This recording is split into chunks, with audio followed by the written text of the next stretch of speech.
নমস্কাৰ স্বাগতম এয়া হৈছে ফাইনেল ৰিপৰ্ট ষ্টুডিঅ'ত মই প্ৰাঞ্জল অৰুণাচলত সেনাৰ বাহন দুৰ্ঘটনাগ্ৰস্ত হৈ ৩ জনৰ মৃত্যুৰ খবৰ আহিছে খাৱৈত বাগৰি পৰে সেনাৰ বাহনখন উজনি সোৱণশিৰিৰ টাপিত সংঘটিত হয় এই দুৰ্ঘটনাটো পুনৰবাৰ জনাইছো অৰুণাচল প্ৰদেশত সেনাৰ বাহন দুৰ্ঘটনাত পতিত হৈ ৩ জনৰ মৃত্যু হৈছে এক দুৰ্ভাগ্যজনক পথ দুৰ্ঘটনা খাৱৈত বাগৰি পৰে সেনাৰ এই বাহনখন উজনি সোৱণশিৰিৰ টাপিত এই দুৰ্ঘটনাটো সংঘটিত হয়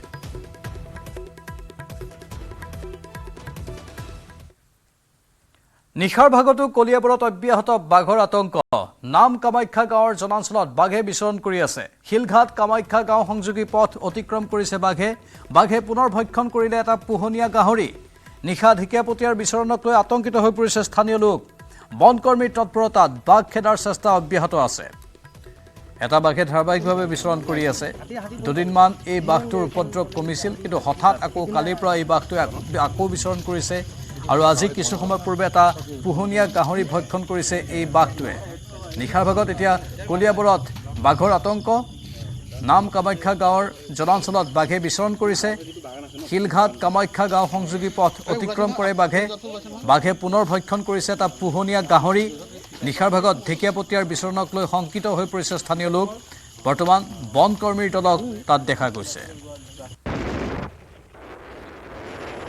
আজি বাঘে লৈ গ'ল আজি গাহৰি বুলি মানুহ এটা যদি পিছফালে কলটো মাৰোঁ বুলি পানী অকণমান ব্যৱহাৰ কৰোঁ বুলি ওলালে হয় মানুহকো নিলে হয় এতিয়া প্ৰশাসনে ফৰেষ্ট ডিপাৰ্টমেণ্টে কি সুবিধা লয় কি কৰে কেইটা গাহৰি এটা আমাৰ সাংবাদিক দিবাকৰ দাস বৰ্তমান ফোন লাইনত আছে দিবাকৰ যেটো বন বিভাগে পিঞ্জৰাও স্থাপন কৰিছে কিন্তু এই বাঘটো পিঞ্জৰাত এতিয়ালৈকে আবদ্ধ হোৱা নাই নিশ্চয়কৈ প্ৰাঞ্জল যিহেতু বিগত বহুদিন ধৰিয়ে বাঘ এই কলিয়াবৰৰ কামাখ্যা বা সোণাই বা এই সোণাই অঞ্চলত বিচৰণ কৰি আছে কিন্তু মাজে সময়ে বাঘটো পুনৰ অন্তৰ্ধান হয় আকৌ আজি প্ৰায় 2 সপ্তাহৰ পিছত বাঘটোৱে দেখা দিছে আৰু 2 সপ্তাহ পূৰ্বে বাঘ ধৰিবলৈ বা পিঞ্জৰা স্থাপন কৰিবলৈ চেষ্টা চলাইছিল কিন্তু বাঘটো তেতিয়া নোহোৱা হৈছিল যাৰ ফলত তেওঁলোকে পিঞ্জৰা স্থাপন কৰিব নোৱাৰিলে বা বাঘটোৰ যিহেতু অন্তৰ্ধান হ'ল সেই অঞ্চলটোৰ পৰা বাঘৰ অৱস্থিতি নোপোৱা হ'ল বন বিভাগে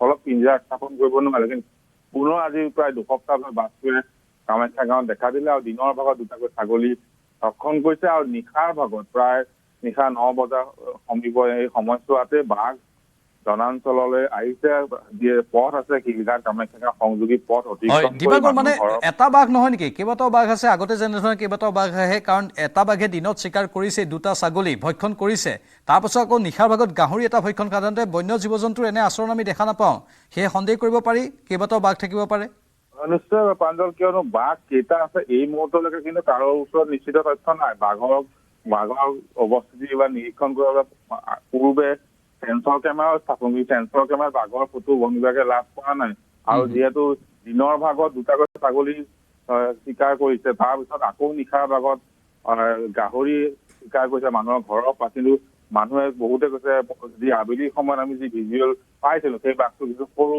কিন্তু ছাগলী যি ভক্ষণ কৰা বাঘটো কিছু অকণ ডাঙৰ আছিলে বিভ্ৰান্তি হৈ আছে বাঘ কেইটা আছে কিন্তু বাঘে নিশাও মানুহৰ ঘৰলৈ আহিছে গাহৰি চিকাৰ কৰিছে আৰু বন বিভাগ তৎপৰ আছে বাঘে যিটো স্থানত অতিকৈ বেছিকৈ বিচৰণ কৰিব সেই স্থানতে কিন্তু হয়তো পিঞ্জৰা স্থাপনৰ যোজনা চলাব পৰৱৰ্তী সময়ত প্ৰাঞ্জল ধন্যবাদ দিবাকৰ দাস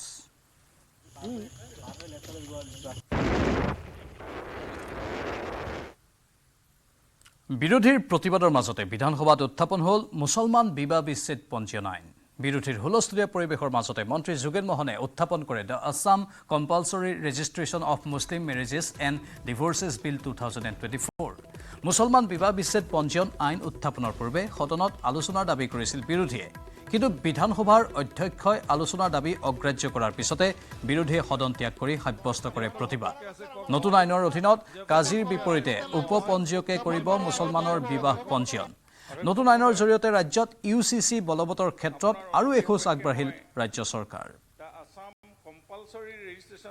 অধ্যক্ষ মহোদয় আপোনাৰ অনুমতি সাপেক্ষে মই the Assam compulsory registration of Muslim marriages and divorces সদনত উত্থাপনৰ বাবে প্ৰস্তাৱ কৰিলোঁ ইন্ট্ৰডাকশ্যনত আপত্তি আছে স্যাৰ প্ৰশ্নটো হ'ল যে বিধেয়কখন উত্থাপন কৰিবলৈ অনুমতি দিয়া হওক নহয় স্যাৰ যিসকল সপক্ষে আছে কওক হয় যিসকল উত্থাপন বিপক্ষে কৰাৰ আছে আগতে কওক লাগিব, নহয় স্যাৰ। উত্থাপন মই ভাবো কৰাৰ হয় আগত লাগিব, সপক্ষে হয় উত্থাপন সপক্ষে কৰাৰ হয় আগতে সপক্ষে লাগিব, স্যাৰ। নহয়। অনুমতি প্ৰদান কৰা হ'ল অনাৰেবল মিনিষ্টাৰ এই ডিসকাশনত দিয়ক স্যাৰ অনাৰেবল মিনিষ্টাৰ স্যাৰ ডিসকাশনত ইন্ট্ৰোডাকশন হ'ব নালাগে আপোনাক অনুৰোধ জনাব ইয়াত আনাত কোনো আপত্তি নাই ইয়াত আনাত কোনো আপত্তি নাই কেৱল ইয়াৰ আনাৰ আগত অকণমান আলোচনা কৰিব লাগে স্যাৰ যাতে কোনো বিতৰ্ক মুছলিম মেৰিয়েজ এণ্ড ডাইভৰ্চ বিল 2024 এইটো সদনত আজি উত্থাপন কৰা হ'ল কিন্তু এইটো আচলতে বৈধ উপায় হোৱা নাই কাৰণ এতিয়ালৈকে অসমত the Assam Muslim marriage and divorce act 1935 এতিয়ালৈকে অসমত চলি আছে আৰু সেই আইনখন বাতিল কৰিবলৈ এখন ৰিপিলিং বিল অসম চৰকাৰে সদনত উত্থাপন কৰিছে আৰু তাৰ ওপৰত এতিয়ালৈকে আলোচনা হোৱাই নাই অহা 29 তাৰিখে সেই বিলখনৰ ওপৰত আলোচনা হ'ব যিহেতু আগৰ বিলখন এতিয়ালৈকে বাতিল হোৱা নাই আগৰ আইনখন গতিকে আজি আকৌ সেই আইনখন ইয়াত একে নামেৰে নতুন আৰু এখন আইন উপস্থাপন কৰাটোত আমি তীব্ৰ বাধা দিছোঁ প্ৰতিবাদ কৰিছোঁ যে এইটো বেআইনী এইটো হ'বই নোৱাৰে আপোনালোকে জানে যে হিন্দুত উইদাউট ডাইভৰ্চ সেকেন্ড বিয়া হ'বই নোৱাৰে আমাৰ অসমত ট্ৰাইবেল মানুহসকলেও দুটা বিয়া নকৰে ট্ৰাইবেলক কেতিয়াবা এই ৰুলত নপৰে কিন্তু কোনো বড়ো মানুহৰ ঘৰত দুগৰাকী ঘৈণীয়েক দেখা নাপায় এক্সেপ্ট ৰেয়াৰ কেছ এতিয়া পলিগেমিৰ ওপৰত আমি আইন আনিব খুজিছো আপোনালোকৰ মতেতো পলিগেমি হিন্দুত বেছি গতিকে আপোনালোকেতো মুকলি সমৰ্থন কৰিব পাৰে না আৰজিআইটো মাৰক তাক য'ত আছে সি যিহেতু আপোনালোকে কৈছে হিন্দুত বেছি তেলে আমি হিন্দুক বেন কৰিব আনো তাত আপোনালোকে সমৰ্থন কৰক কাৰণ আপোনালোকে কৈছে পলিগেমি হিন্দুতহে বেছি গতিকে হিন্দুত বহু বিবাহ বন্ধ কৰিবৰ কাৰণে আমি বহু বিবাহ বন্ধ আইন এখন আনিম আপোনালোকে সমৰ্থন কৰিব নে নাই মই যদি হিন্দু ল'ৰা এটাই মুছলমান ছোৱালীৰ বেদনা উপলব্ধ কৰিব পাৰো আপোনালোকে একেই মাৰ পৰা জন্ম হোৱা এজনে কিয় নোৱাৰে বুধবাৰে মুখ্যমন্ত্ৰীৰ বিৰুদ্ধে দিছপুৰ থানাত এজাহাৰ দাখিল কৰিব বিৰোধী ঐক্যমঞ্চই গুৱাহাটীত অনুষ্ঠিত বিৰোধী ঐক্যমঞ্চৰ গুৰুত্বপূৰ্ণ বৈঠকত এই সিদ্ধান্ত ৰাজ্যৰ শেহতীয়া পৰিস্থিতিক লৈ মুখ্যমন্ত্ৰীক জগৰীয়া কৰিলে বিৰোধী ঐক্যমঞ্চই মুখ্যমন্ত্ৰীৰ বিৰুদ্ধে ৰাজ্যপালৰ জৰিয়তে ৰাষ্ট্ৰপতিক বিৰোধী ঐক্যমঞ্চই প্ৰেৰণ কৰিব স্মাৰক পত্ৰ বিৰোধী ঐক্যমঞ্চৰ বৈঠকত উপস্থিত আছিল ভূপেন কুমাৰ বৰা ৰকিবুল হুছেইন প্ৰদ্যুৎ বৰদলৈ ৰিপুণ বৰা লুৰিণজ্যোতি গগৈ অখিল গগৈ জন ইংতি কাঠাৰ এই বৰ্তমান সাম্প্ৰতিক পৰিস্থিতিত যাতে মুখ্যমন্ত্ৰীৰ উচতনিমূলক বক্তব্য কেতিয়াবা তেখেতে কয় উজনি অসমৰ মানুহ আহি পেলাই গুৱাহাটীত একদম মিয়া শেষ কৰি দিব পাৰিব কেতিয়াবা কয় বসুন্ধৰাত দুইত মিয়াসকলক চৰৰ মাটি ঘূৰাই দিয়া হ'ব কেতিয়াবা মিয়াসকলৰ সৈতে নগাঁৱৰ জেগাই জেগাই গৈ বিহু নাচে ভোট লাগে বুলি কয় হাফ হৈ পেলাই খুটি বেজ হৈ যাৰে বণ্ডত চহী কৰিবলৈ চেষ্টা কৰিছে যিসকল জাতীয় সংগঠনৰ নেতৃত্বই বণ্ডত চহী কৰিছে ভৱিষ্যতৰ দিনত সেই চহীটোৱে তেওঁলোকৰ জীৱনলৈ কিমান সাংবিধানিক আইনী বাধা সৃষ্টি কৰিব পাৰে চাকৰি বাকৰি বিভিন্ন চৰকাৰী সুবিধাৰ পৰা তেওঁলোক যে বঞ্চিত হ'ব আৰু এই গোটেই ষড়যন্ত্ৰটোত মুখ্যমন্ত্ৰীগৰাকী কি ধৰণে জড়িত সেই কথাখিনি মই জাতীয় সংগঠনসমূহকো গভীৰভাৱে উপলব্ধি কৰিবৰ কাৰণে চিন্তা কৰিবৰ কাৰণে মই আহ্বান জনাইছোঁ অসমত আইনৰ শাসন হ'ব লাগিব মুখ্যমন্ত্ৰীয়ে আইনৰ শাসন ধৰি ৰাখিব পৰা নাই সংবিধান আৰু আইনৰ বিধি ব্যৱস্থাক বুঢ়া আঙুলি দেখুৱাই ভেঙুচালি কৰি নিজৰ মন মৰ্জি মতে সাম্প্ৰদায়িক সংঘৰ্ষ সৃষ্টি কৰিবৰ কাৰণে উঠি পৰি লাগিছে আৰু সেইকাৰণে দুটা স্ববিৰোধী কথা মানুহক উচতনি যোগাবৰ কাৰণে তেওঁ কোৱা আমি দেখিবলৈ পাইছোঁ পৰিলক্ষিত হৈছে জাত পাত ধৰ্ম বৰ্ণ সম্প্ৰদায় ভাষা নাই অপৰাধীয়ে আইনমতে দণ্ড পাব লাগিব আৰু মুখ্যমন্ত্ৰীয়ে অপৰাধীৰ যিটো আইনৰ মতে দণ্ড দিব লাগে সেই ব্যৱস্থাত চূড়ান্তভাৱে বিফল হৈছে 6 দিনে আৰক্ষীয়ে গ্ৰেপ্তাৰ কৰিব পৰা নাই ধিং কাণ্ডৰ আন 2 অভিযুক্তক পলাতক 2 অভিযুক্তক গ্ৰেপ্তাৰ কৰিব নোৱাৰাত অধিক ক্ষুব্ধ হৈ পৰিছে ধিংবাসী ধিং কন্যাৰ ন্যায়ৰ লগতে পলাতক 2 অভিযুক্তক শীঘ্ৰে গ্ৰেপ্তাৰ কৰি কঠোৰ শাস্তি বিহাৰ দাবীত অব্যাহত ৰাখিছে প্ৰতিবাদ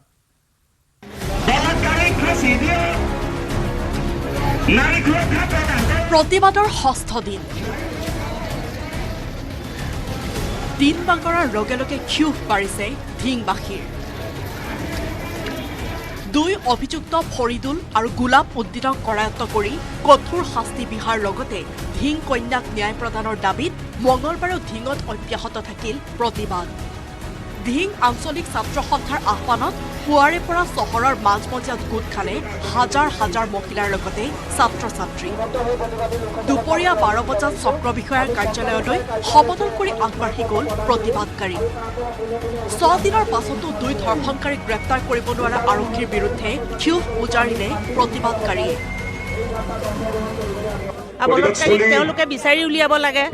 কিয় আৰক্ষী থানাই আজিলৈকে বিচাৰি উলিয়াব পৰা নাই, তাক ভাবি পোৱা নাই। উপযুক্ত শাস্তি বিচাৰিছোঁ। আমি নাৰী সমাজ ওলাই আহিছোঁ। যেতিয়ালৈকে ন্যায় নাপাওঁ তেতিয়ালৈকে আমি এই আন্দোলন কৰি যাম, কাৰণ আমাক নাৰীৰ সত্তা আমাৰ অনিষ্ট কৰিছে। গতিকে আমাৰ ইয়াৰ ন্যায় লাগিবই, আৰু ন্যায় নোপোৱালৈকে আমি শান্ত নাথাকোঁ। অসম চৰকাৰে প্ৰতিবাদৰ ভাষা বুজা নাই বুলি আক্ষেপ প্ৰতিবাদকাৰী মহিলাৰ। হৈ যোৱা পৰিস্থিতিৰ কাৰণে আমি প্ৰশাসনক আহ্বান জনাম যে তেওঁলোকে যাতে বাকী যি দুজন কয়াতো এতিয়ালৈকে ধৰা পৰা নাই তেওঁলোকক ধৰি যাতে উপযুক্ত শাস্তি দিয়ে। যি শাস্তিৰ দ্বাৰা দুষ্কৃতিকাৰীয়ে যাতে ভৱিষ্যতে এনে কাম কৰিবলৈ সক্ষম নহয় তাৰ কাৰণে আমি আহ্বান জনাইছোঁ। দলবদ্ধ ধৰ্ষণৰ দুই অভিযুক্ত ফৰিদুল আৰু গোলাপ উদ্দিনক অচিৰেই গ্ৰেপ্তাৰ কৰি কঠোৰ শাস্তি বিহাৰ দাবীত চক্ৰ বিষয়াক স্মাৰক পত্ৰ প্ৰদান কৰিলে প্ৰতিবাদকাৰীয়ে। আমাৰ প্ৰতিবাদ চাগে চৰকাৰে শুনা পোৱা নাই, আমাৰ অসম চৰকাৰে চাগে শুনা পোৱা নাই। গতিকে আমি এনেকৈ প্ৰতিবাদী মিছিল উলিয়াব লগা হৈছে। যদি আজিও যদি আমাৰ অসম চৰকাৰে আমাৰ সমস্যাবোৰ আমাৰ অসুবিধাবোৰৰ কথা যদি বুজি নাপায় তেতিয়াহ'লে কিন্তু আমি প্ৰতিবাদ এনেকৈ চলাই থাকিম, আৰু প্ৰতিবাদে হয়তো বেলেগ ৰূপ ধাৰণ কৰিবও পাৰে। আনফালে পলাতক ফৰিদুল আৰু গোলাপ উদ্দিনক জালত পেলাবলৈ ডিমাপুৰলৈকে জাল মেলিছে নগাঁও আৰক্ষীয়ে। কিন্তু এসপ্তাহ উকলি যোৱাৰ পাছতো ধৰ্ষণকাৰী দুটাক গ্ৰেপ্তাৰ কৰিব নোৱাৰা ঘটনাই উদঙাই দিছে আৰক্ষীৰ স্বৰূপ। অত্যাধুনিক প্ৰযুক্তিৰে সমৃদ্ধ আৰক্ষীয়ে চৌদিশে চোৰাংচোৱা মেলিও কোনো তথ্য আহৰণ কৰিব পৰা নাই ফৰিদুল আৰু গোলাপ উদ্দিনৰ। ফৰিদুলে চলোৱা গাড়ীৰ গৰাকী ৰফিকুলক জেৰা কৰিও কোনো ক্লু পোৱা নাই আৰক্ষীয়ে। অৱশ্যে তদন্তকালত ড্ৰাগছ আৰু অবৈধ অস্ত্ৰৰ বেহাৰ সৈতে পলাতক অপৰাধীৰ কানেকশ্যন থকাৰ তথ্য লাভ কৰিছে নগাঁও আৰক্ষীয়ে। কিন্তু কেৱল খবৰতে সীমাবদ্ধ হৈ আছে আৰক্ষীৰ তদন্ত। ৰূপহী হাতৰ পৰা মুজাম্মিল হকৰ report, news 18 Assam north east. ইফালে ধিংকাণ্ডৰ মূল অভিযুক্ত তফাজ্জুলৰ মৃত্যুৰ তদন্ত ঘোষণা কৰা হৈছে। আৰক্ষী বিষয়া পল্লৱ তামুলীক তদন্তৰ দায়িত্ব অৰ্পণ। হোজাইৰ অপৰাধ শাখাৰ অতিৰিক্ত আৰক্ষী অধীক্ষক হিচাপে কৰ্মৰত হৈ আছে তামুলী। পুখুৰীত জঁপিয়াই পলায়নৰ চেষ্টা চলোৱাৰ সময়তে মৃত্যু হৈছিল তফাজ্জুলৰ। ধিঙৰ ছাত্ৰী ধৰ্ষণ কাণ্ডৰ মূল অভিযুক্ত আছিল তফাজ্জুল।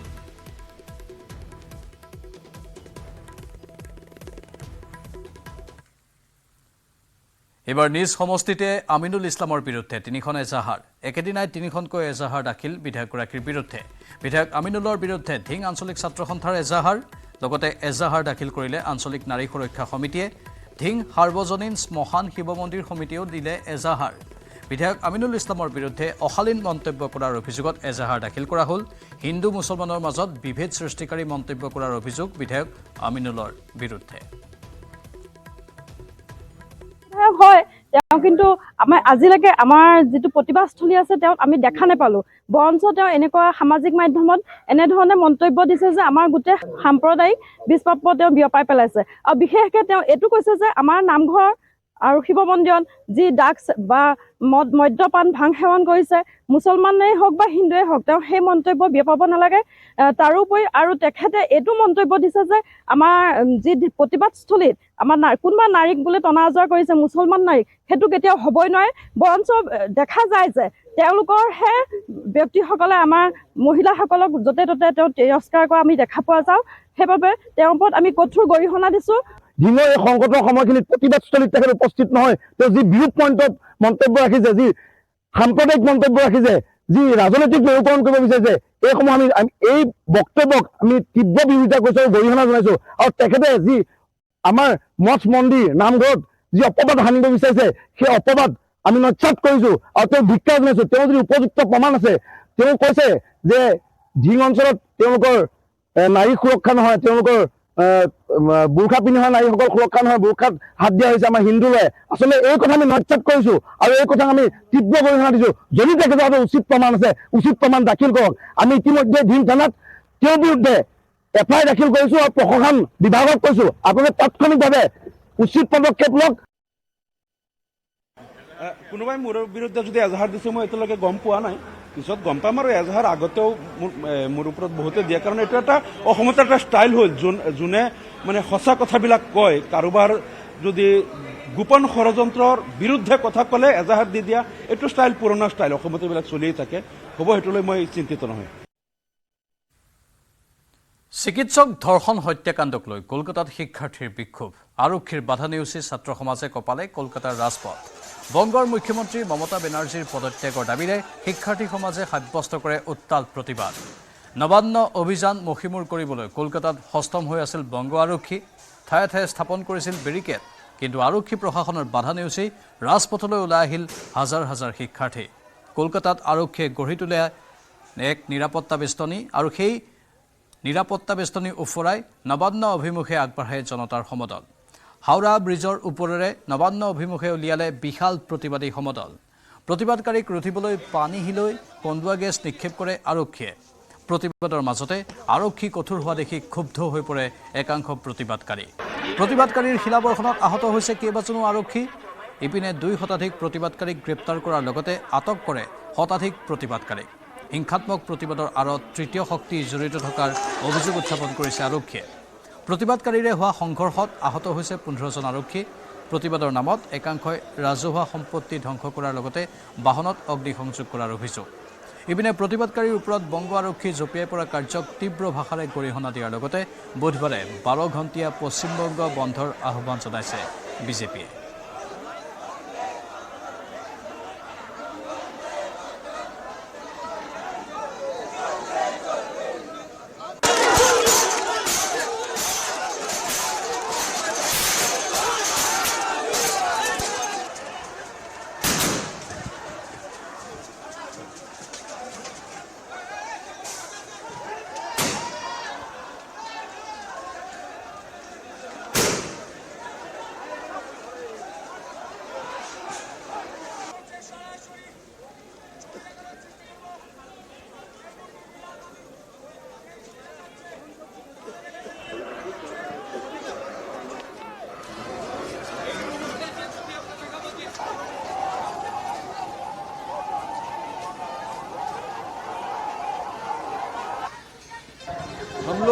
हम लोग कुछ नहीं करेंगे, हम लोग सिर्फ एक ही चीज़ करेंगे।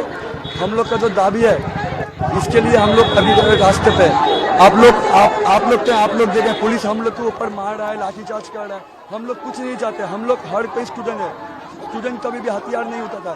स्टूडेंट सिर्फ प्रोटेस्ट कर सकता है, जो हम लोग कर रहे हैं। और पुलिस हम लोग को मार रहा है, टीयर गैस छोड़ रहा है। ये कहाँ का विचार है? হাতে কোনো অস্ত্র আছে আপনাদের কি মনে হচ্ছে? তার সত্ত্বেও পুলিশ নির্বিচারে লাঠিচার্জ করছে, তার সত্ত্বেও পুলিশ নির্বিচারে টিয়ার সেল ফাটাচ্ছে। এটা শান্তিপূর্ণ মিছিলে এটা কি প্রশাসনের করা উচিত? প্রশাসন তো বলেছিল যে শান্তিপূর্ণ মিছিল হলে তারা সহযোগিতা করবে। এটা কি ব্যবহার প্রশাসনের?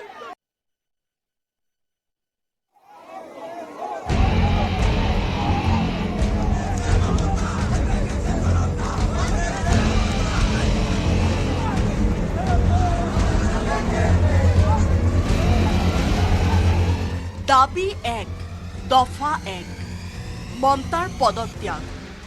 পশ্চিমবংগৰ মুখ্যমন্ত্ৰী মমতা বেনাৰ্জীৰ পদত্যাগৰ দাবীত মঙলবাৰে ছাত্ৰ সমাজে কপালে কলকাতাৰ ৰাজপথ। সোমবাৰে নিশা নবান্ন অভিযান মষিমূৰ কৰিবলৈ আৰক্ষীয়ে গোপনে 4 ছাত্ৰ নেতাক আটক কৰিও ৰোধ কৰিব নোৱাৰিলে প্ৰতিবাদ। মঙলবাৰে পুৱাৰে পৰা স্বতঃস্ফূৰ্তভাৱে কলকাতাৰ ৰাজপথলৈ ওলাই আহিল হাজাৰ হাজাৰ প্ৰতিবাদকাৰী। হাওৰা ব্ৰিজৰ ওপৰেৰে নবান্ন অভিমুখে পদব্ৰজে আগবাঢ়িল প্ৰতিবাদকাৰী। সমগ্ৰ কলকাতাত আৰক্ষীয়ে গঢ়ি তোলা নিৰাপত্তা বেষ্টনী উফৰাই নবান্ন অভিমুখে আগবাঢ়িল জনতাৰ সমদল। বেৰিকেডত গ্ৰীজ সানি ৰক্ষা নাপালে আৰক্ষীয়ে। পানী হিলৈ কন্দুৱা গেছকো পৰোৱা নকৰি কদমত কদম মিলাই আগবাঢ়িল প্ৰতিবাদকাৰী ছাত্ৰ সমাজ। মমতা বেনাৰ্জীৰ পদত্যাগৰ দাবীত চলা শান্তিপূৰ্ণ নবান্ন অভিযান অশান্ত কৰাৰ চেষ্টা চলালে একাংশ দুষ্কৃতিকাৰীয়ে। প্ৰতিবাদৰ মাজতে আৰক্ষীলৈ লক্ষ্য কৰি শিল আৰু ইটা নিক্ষেপ কৰিলে একাংশই। শিলা বৰ্ষণত কেইবাজনো আঘাতপ্ৰাপ্ত হোৱাৰ পাছত প্ৰতিবাদকাৰীক উভতি ধৰিলে আৰক্ষীয়ে। শিলৰ জবাব লাঠিৰে দি আহত কৰিলে কেইবাজনো প্ৰতিবাদকাৰী। শৰদ চেটাৰ্জী ৰোডত আৰক্ষীৰ বেহুত সমান কেইবাজনো বিক্ষোভকাৰী। বাবুঘাটত একাংশই জ্বলাই দিলে আৰক্ষীৰ বাইক। হেষ্টিংছত পহৰাদাৰী আৰক্ষীলৈ শিলগুটি নিক্ষেপ প্ৰতিবাদকাৰী। মহাত্মা গান্ধী ৰোডত বেৰিকেড ভাঙি মমতা বিৰোধী শ্লোগান ছাত্ৰ সমাজৰ। আৰক্ষীৰ সৈতে হতাহতিৰ মাজেৰে সৰকি একাংশ প্ৰতিবাদকাৰী উপস্থিত হ'ল নবান্নৰ চৌহদত। নবান্নৰ চৌহদৰ প্ৰতিৰক্ষাত কন্দুৱা কেছ প্ৰয়োগ কৰিবলৈ বাধ্য হ'ল আৰক্ষী।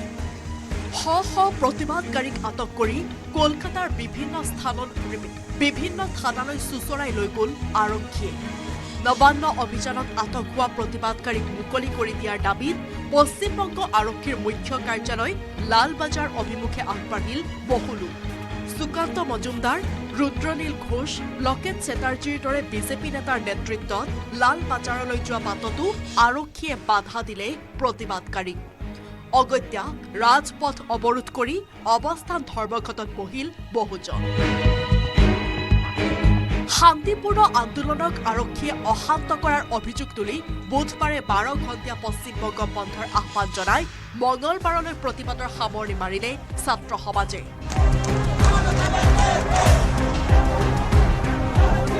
News desk report, news 18 Assam north east.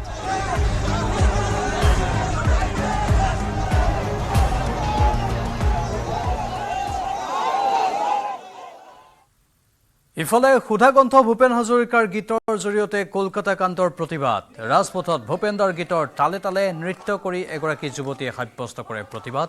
দেখুৱাইছো সেইখিনি দৃশ্য।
ইফালে আৰজিকৰ হস্পিটেল কাণ্ডক লৈ বুধবাৰে 12 ঘণ্টীয়া পশ্চিমবংগ বন্ধৰ আহ্বান জনাইছে বিজেপিয়ে।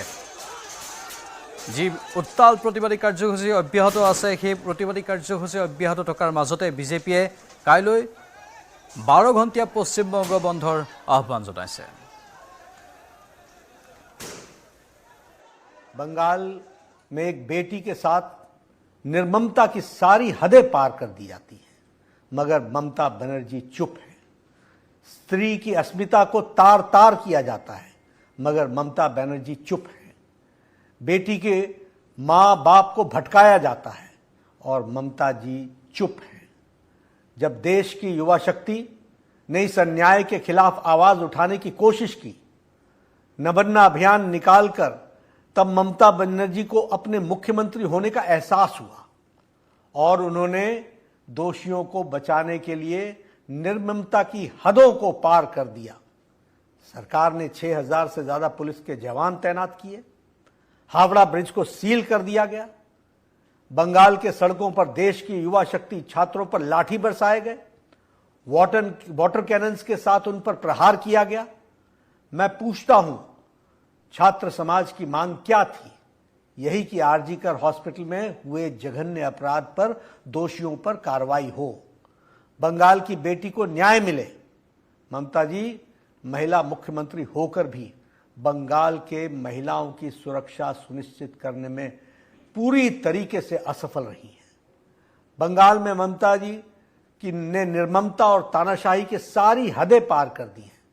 चाहे भाजपा का कार्यकर्ता की निर्मम हत्या हो, संदेश खाली की और आरजीकर मेडिकल कॉलेज में केस के दोषियों को बचाने के लिए सरकार और प्रशासन की मिलीभगत हो, सभी मामलों में बंगाल के तानाशाही मुख्यमंत्री का तानाशाह रवैया देखने को मिल रहा है। বাতৰিত এইখিনি সময় চমু বাণিজ্যিক বিৰতিৰ। মাইথান ষ্টীল নহয়, ওচৰ চুবুৰীয়াসকলে লগাইছে। ষ্ট্ৰং মানে মাইথান ষ্টীল।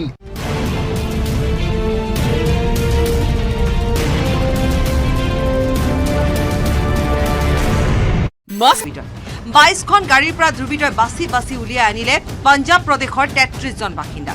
ৰাজপথৰ কাষত শাৰী পতাই অস্ত্ৰধাৰী ধ্ৰুৱিতই নিৰ্বিচাৰ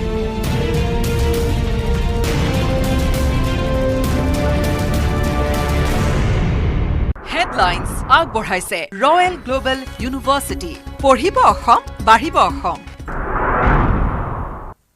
বিৰোধীৰ প্ৰতিবাদৰ মাজতে বিধানসভাত মুছলমান বিবাহ বিচ্ছেদ পঞ্জীয়ন আইন উত্থাপন। বিধানসভাৰ অধ্যক্ষই আলোচনাৰ দাবী অগ্ৰাহ্য কৰাৰ পিছতে বিৰোধীৰ সদন ত্যাগ। নতুন আইনৰ অধীনত কাজীৰ বিপৰীতে উপপঞ্জীয়কে কৰিব মুছলমানৰ বিবাহ পঞ্জীয়ন। মিয়া প্ৰসংগক লৈ গৰম অসম বিধানসভাৰ শৰৎকালীন অধিৱেশন। মিয়াক উজনি অসম ল'বলৈ দিয়া নহ'ব বুলি হুংকাৰ মুখ্যমন্ত্ৰী হিমন্ত বিশ্ব শৰ্মাৰ। পুনৰ মিয়া ভোট নালাগে বুলি মন্তব্য কৰি বিৰোধীক তুলাধনা মুখ্যমন্ত্ৰীৰ। হিন্দু অধ্যুষিত অঞ্চলত মুছলমানৰ সংখ্যা বাঢ়িছে বুলি উদ্বেগজনক তথ্য। বিধানসভাত শ্বেৰমান আলী আৰু অখিল গগৈৰ বিৰুদ্ধে খঙত টিঙিৰি তোলা মুখ্যমন্ত্ৰী হিমন্ত বিশ্ব শৰ্মা। শ্বেৰমানৰ বিধায়ক পদ খাৰিজৰ গোচৰ নিষ্পত্তি কৰিবলৈ অধ্যক্ষক মুখ্যমন্ত্ৰীৰ আহ্বান। মুখ্যমন্ত্ৰীৰ ভাষণৰ মাজতে হুলস্থুল কৰাৰ বাবে বিধায়ক শ্বেৰমান আৰু অখিলক বহিষ্কাৰ অধ্যক্ষৰ। গুৱাহাটীত বিৰোধী ঐক্য মঞ্চৰ গুৰুত্বপূৰ্ণ সভা। কাইলৈ মুখ্যমন্ত্ৰীৰ বিৰুদ্ধে এজাহাৰ দাখিলৰ হুংকাৰ বিৰোধী ঐক্য মঞ্চৰ। ৰাজ্যপালৰ জৰিয়তে বিৰোধীয়ে ৰাষ্ট্ৰপতিলৈ প্ৰেৰণ কৰিব স্মাৰক পত্ৰ। ৰাজ্যৰ শেহতীয়া পৰিস্থিতিক লৈ মুখ্যমন্ত্ৰীক জগৰীয়া কৰিলে বিৰোধী ঐক্য মঞ্চই। নগাঁও জিলা মৎস্য ব্যৱসায়ী সন্থাৰ মৎস্য জেহাদক লৈ উজনিত তীব্ৰ প্ৰতিক্ৰিয়া। 24 ঘণ্টাৰ ভিতৰত উজনি অসমবাসীৰ ওচৰত ক্ষমা খুজিবলৈ নগাঁও মীনপালক সন্থাক সকিয়নি বীৰ লাচিত সেনাৰ। ক্ষমা নুখুজিলে নগাঁৱৰ পৰা গুৱাহাটী অভিমুখী মাছৰ গাড়ী আবদ্ধ কৰাৰ হুংকাৰ। ধিঙৰ ছাত্ৰী ধৰ্ষণ কাণ্ডৰ পিছতে উত্তাল সমগ্ৰ ৰাজ্য। আইন শৃংখলা নিয়ন্ত্ৰণৰ বাবে 6ম অসম আৰক্ষী। ডিজিপি জিপি সিঙৰ নিৰ্দেশৰ পিছতে জিলাই জিলাই আৰক্ষীৰ ৰোড মাৰ্চ। গোষ্ঠীগত সংঘৰ্ষৰ আশংকাত প্ৰতিখন জিলাত কটকটীয়া নিৰাপত্তা বেষ্টনী। ৰাজ্যবাসীক শান্তি সম্প্ৰীতি বৰ্তাই ৰখাৰ আহ্বান আৰক্ষী সঞ্চালক প্ৰধানৰ। ধিঙৰ AIDF বিধায়ক আমিনুল ইছলামৰ বিৰুদ্ধে একেদিনাই 3খন এজাহাৰ দাখিল। ধিং আৰক্ষী থানাত পৃথকে পৃথকে এজাহাৰ দাখিল। আছু নাৰী সুৰক্ষা সমিতি আৰু শিৱ মন্দিৰ পৰিচালনা সমিতিৰ। বিধায়ক আমিনুলৰ বিৰুদ্ধে কেইবাটাও বিতৰ্কিত মন্তব্য কৰাৰ অভিযোগ। চিকিৎসক ধৰ্ষণ হত্যাকাণ্ডক লৈ কলকাতাত শিক্ষাৰ্থী সমাজৰ বিক্ষোভ আৰক্ষীৰ বাধা নেওচি মুখ্যমন্ত্ৰী মমতা বেনাৰ্জীৰ পদত্যাগৰ দাবীৰে প্ৰতিবাদকাৰীয়ে কঁপালে কলকাতাৰ ৰাজপথ 2 শতাধিক প্ৰতিবাদকাৰীক গ্ৰেপ্তাৰ কৰি আৰক্ষীৰ বৰ্বৰতা কাইলৈ 12 ঘণ্টীয়া পশ্চিমবংগ বন্ধৰ আহ্বান বিজেপিৰ আইচিচিৰ নতুন অধ্যক্ষ জয় শাহ বিনা প্ৰতিদ্বন্দ্বিতাৰে আইচিচিৰ অধ্যক্ষ নিৰ্বাচিত বিচিচিৰ সচিব জয় শাহ 1 ডিচেম্বৰত আইচিচিৰ অধ্যক্ষৰূপে দায়িত্ব ল'ব জয় শাহে এন শ্ৰীনিবাসন আৰু শশাংক মনোহৰৰ পিছত আইচিচিৰ অধ্যক্ষ পদত তৃতীয়গৰাকী ভাৰতীয় স্মাৰ্ট মিটাৰ বৰ্ধিত বিদ্যুৎ মাচুলক লৈ ৰাজ্যত অব্যাহত আছে প্ৰতিবাদ শক্তি বিভাগ আৰু এপিডিচিএলৰ বিৰুদ্ধে ৰাজ্যজুৰি আছুৰ শৱযাত্ৰা কাৰ্যসূচী আছুৰ প্ৰতিবাদত কপিল গুৱাহাটীৰ ৰাজপথ স্মাৰ্ট মিটাৰ বৰ্ধিত বিদ্যুৎ মাচুল আৰু অনিয়মীয়া বিদ্যুৎ যোগানৰ বিৰুদ্ধে কংগ্ৰেছৰ উত্তাল প্ৰতিবাদ হেডলাইন্স আগবঢ়াইছে ৰয়েল গ্লোবেল ইউনিভাৰ্চিটি পঢ়িব অসম বাঢ়িব অসম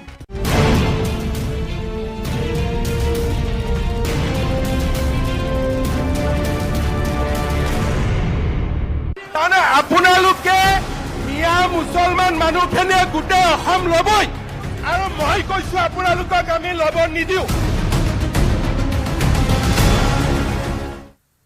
মিয়া প্ৰসংগক লৈ উত্তাল হৈ পৰিল বিধানসভাৰ মজিয়া কোনো কাৰণতে মিয়াক উজনি অসম ল'ব নিদিওঁ বুলি হুংকাৰ মুখ্যমন্ত্ৰী হিমন্ত বিশ্ব শৰ্মাৰ লগতে উজনিৰ মানুহৰ ইচ্ছাৰ বিৰুদ্ধে মিয়াসকলক উজনিলৈ নাযাবলৈ আহ্বান মুখ্যমন্ত্ৰীৰ তাৰমানে আপোনালোকে মিয়া মুছলমান মানুহখিনিয়ে গোটেই অসম ল'বই আৰু মই কৈছো আপোনালোকক আমি ল'ব নিদিওঁ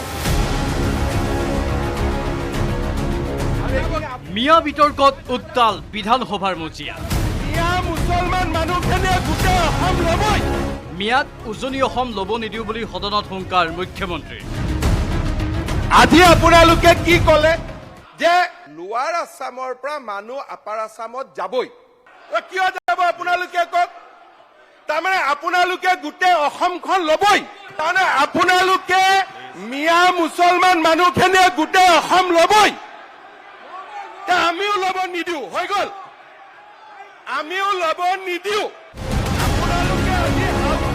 উজনিৰ লোকে নিবিচাৰিলে মিয়াসকল উজনিলৈ নাযাব উজনিৰ মানুহৰ ইচ্ছাৰ বিৰুদ্ধে গ'লে তাত নিৰাপত্তা নহ'ব মুখ্যমন্ত্ৰীয়ে হাত জোৰ কৰি ক'লে নাযাবলৈ আপোনালোকক মই অনুৰোধ কৰিছো জেদ কৰি নাযাব আমিও অনুৰোধ কৰিছো আপুনি মুখ্যমন্ত্ৰী হিচাপে নিৰাপত্তা নিশ্চিত কৰক বিহাৰৰ মানুহ আহিব মাৰোৱাৰীও আহিব পাঞ্জাবীও আহিব গুজৰাটীও আহিব আছে অসমত আৰু অসমৰ এখন জিলাৰ মাননীয় মুখ্যমন্ত্ৰী মহোদয় সন্দেহযুক্ত মিয়াক উজনি অসম এৰিবলৈ 30 সংগঠনে নিৰ্দেশ দিয়াৰ পিছৰে পৰা উত্তাল হৈ আছে ৰাজ্যৰ ৰাজনীতি মঙলবাৰে বিধানসভাৰ মজিয়াতো শাসক বিৰোধীৰ মাজত চলিল তীব্ৰ বাক বিতণ্ডা উজনিলৈ মিয়া যাবই বুলি হুংকাৰ দিছিল আমিনুল ইছলামকে ধৰি বিৰোধীৰ কেইবাজনো বিধায়কে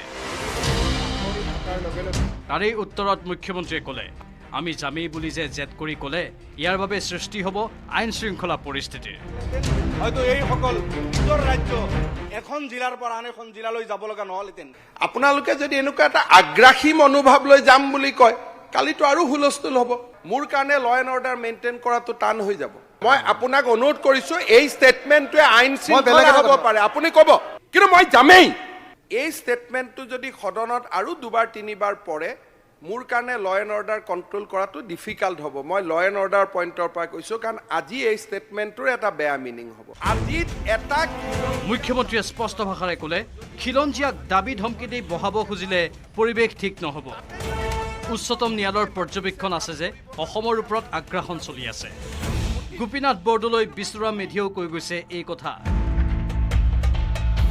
সুপ্ৰিম কোৰ্ট অফ ইণ্ডিয়াই কৈছে যে অসমৰ ওপৰত এটা এগ্ৰেছন চলি আছে এইবিলাক মোৰ শব্দ নহয় আপোনালোকে যে কয় হিমন্ত বিশ্ব শৰ্মাই কয় এই শব্দবিলাক ইয়াত গোপীনাথ বৰদলৈ কৈ যোৱা শব্দ বিষ্ণুৰাম মেধিয়ে কৈ যোৱা শব্দ এই শব্দবিলাক সুপ্ৰিম কোৰ্টৰ মহামান্য আদালতে কৈ যোৱা বিৰোধীক উভতি ধৰি মুখ্যমন্ত্ৰীৰ প্ৰশ্ন উজনিত যোৱা মুছলমান বেপাৰীক মুখ্যমন্ত্ৰীয়ে সুৰক্ষা দিব লাগে বুলি কৈ আছে কিন্তু নামনি অসমত অত্যাচাৰৰ বলি হোৱা হিন্দুসকলক আপোনালোকে সুৰক্ষা দিব লাগিবনে নাই নামনি অসমত হিন্দু মানুহৰ ওপৰত কিমান অত্যাচাৰ হৈ থাকে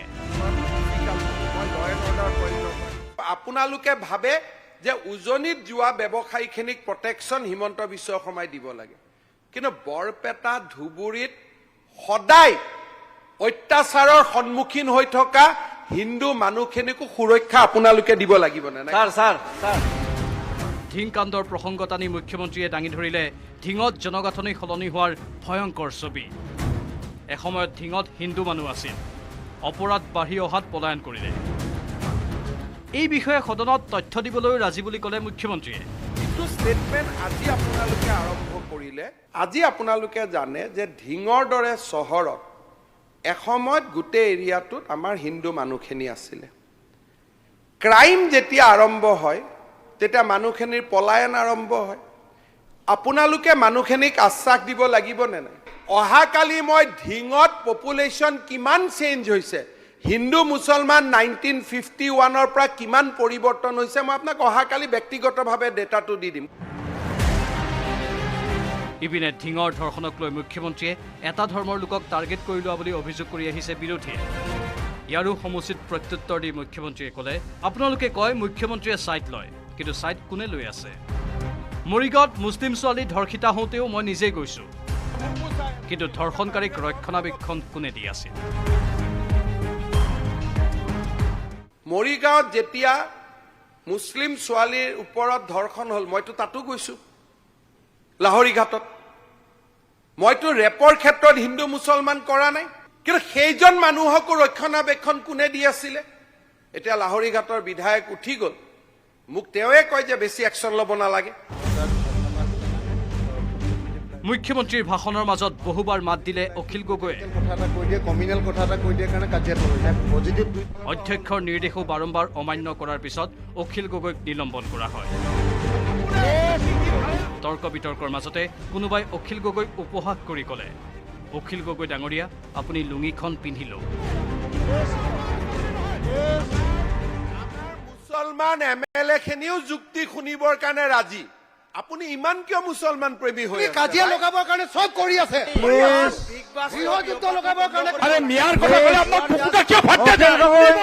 মাননীয় উপাধ্যক্ষ মহোদয়, আমি হাউচত এটা ৰিজলিউশ্যন কৰিম যে ডেমগ্ৰাফিৰ দৰে কথা আলোচনা হলে অখিল গগৈক বাহিৰত ৰাখিব লাগে। এটাটো মই ৰিকুৱেষ্ট কৰিম, ডিছকুৱালিফিকেশ্যন। মুখ্যমন্ত্ৰীয়ে অসমত কাজিয়া লগাবই লাগিব।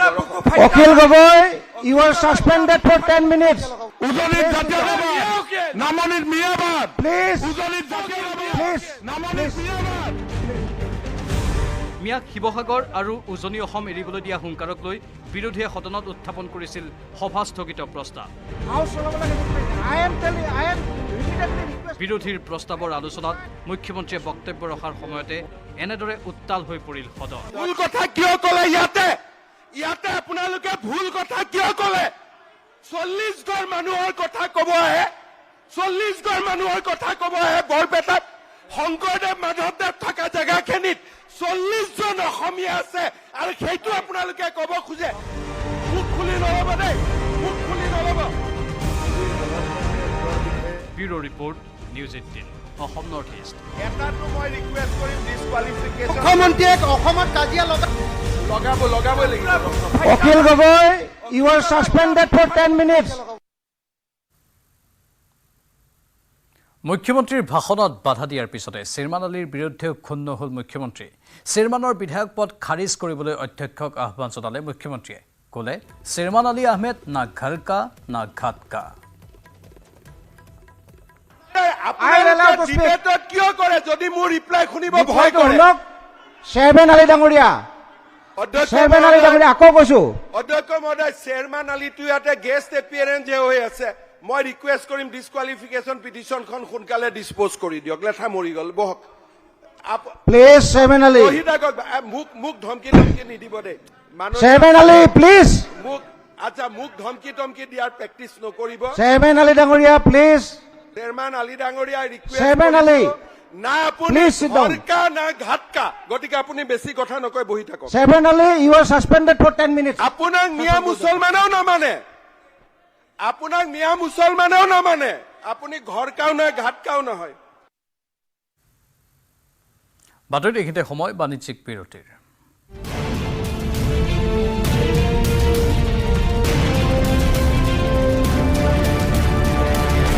মস্ত কৰিলে লোককেইজনক। নিহতসকলৰ বেছিভাগেই আছিল পঞ্জাৱ প্ৰদেশৰ পৰা অহা শ্ৰমিক। বেলুচিস্তানৰ মুছা খেলৰ ৰাৰাচামত সংঘটিত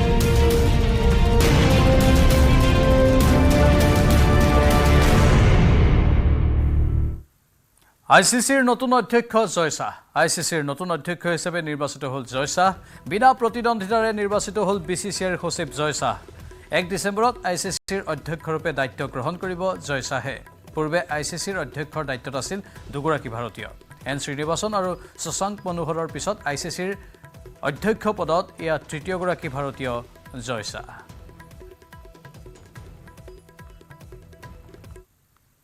অসমীয়া ছবি জগতলৈ ভাল খবৰ। ৰীমা দাসৰ ভিলেজ ৰকষ্টাৰ্ছ 2-এ এটা ভাল খবৰ আনিছে। বুছান ইণ্টাৰনেশ্যনেল ফিল্ম ফেষ্টিভেললৈ ভিলেজ ৰকষ্টাৰ্ছ 2 জিচক কম্পিটিশ্যন শাখাত বাছনি হৈছে ভিলেজ ৰকষ্টাৰ্ছ 2। এই শাখাত বাছনি পোৱা এইখনেই একমাত্ৰ ভাৰতীয় চিনেমা। মুঠ 8খন চিনেমা নিৰ্বাচিত হয় জিচক কম্পিটিশ্যন শাখাত। তাৰে ভিতৰত অন্যতম হৈছে ভিলেজ ৰকষ্টাৰ্ছ 2। এই চিনেমাখনক লৈ যথেষ্ট আশাবাদী ৰীমা দাস।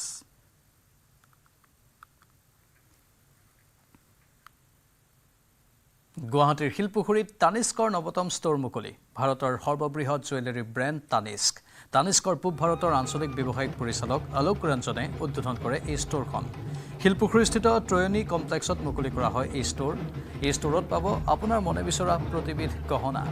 সোণ, হীৰা, ৰঙীন ৰত্নখচিত গহনাৰ আইকনিক ডিজাইনেৰে ভৰি আছে এই ষ্ট'ৰখন। টাটা গ্ৰুপৰ গহনাৰ ব্ৰেণ্ড তানিস্ক ভাৰতৰ প্ৰিয় গহনাৰ ব্ৰেণ্ড হিচাপে পৰিচিত হৈ আহিছে। উচ্চমানৰ কাৰুকাৰ্য আৰু ব্যতিক্ৰমী ডিজাইনে তানিস্কক দি আহিছে সুকীয়া পৰিচয়।